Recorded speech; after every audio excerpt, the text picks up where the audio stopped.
Times today news కి స్వాగతం. అమరావతి గత ప్రభుత్వంలోనే తాము ఎదుర్కొన్న సమస్యలు, పడుతున్న బాధలకు పరిష్కారం లభించక ప్రజలు అనేక రకాల ఇబ్బందులు పడ్డారు. సమస్యలు విన్నవించుకునేందుకు వచ్చిన వారికి తాడేపల్లి ప్యాలెస్ తలుపులు తెరుచుకోకపోవడంతో దిగాలుగా వెనుదిరిగారు.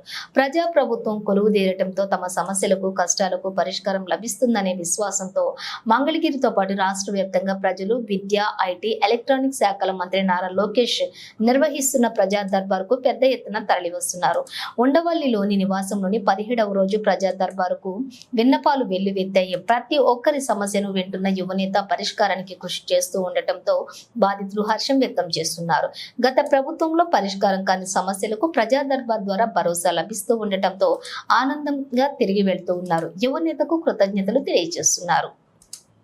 సెంటు పట్టా కింద సేకరించిన భూమికి నష్టపరిహారం చెల్లించలేదు. గత ప్రభుత్వంలో సెంటు పట్టా కింద సేకరించిన తమ అసైన్డ్ భూములకు ఎలాంటి నష్టపరిహారం చెల్లించలేదని, పరిహారం ఇప్పించి ఆదుకోవాలని ఏలూరు జిల్లా శనివారపు పేటకు చెందిన రైతులు నారా లోకేష్ ను కలిసి విజ్ఞప్తి చేశారు. ప్రభుత్వం నుంచి పరిహారం వచ్చినప్పటికీ మాజీ మంత్రి ఆళ్ల నాని అండతో సిబ్బంది అన్యాయం చేశారని యువనేత ఎదుట వాపోయారు. పరిశీలించి తగిన చర్యలు తీసుకుంటామని లోకేష్ భరోసా ఇచ్చారు.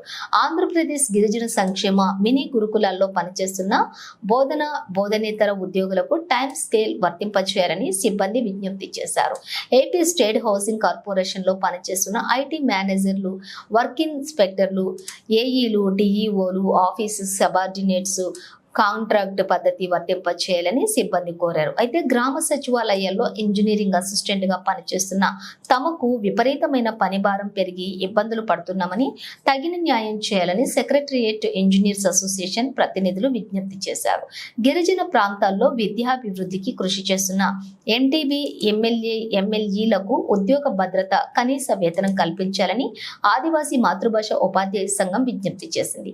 పరిశీలించి ఆయా సమస్యల పరిష్కారానికి కృషి చేస్తామని మంత్రి భరోసా ఇచ్చారు.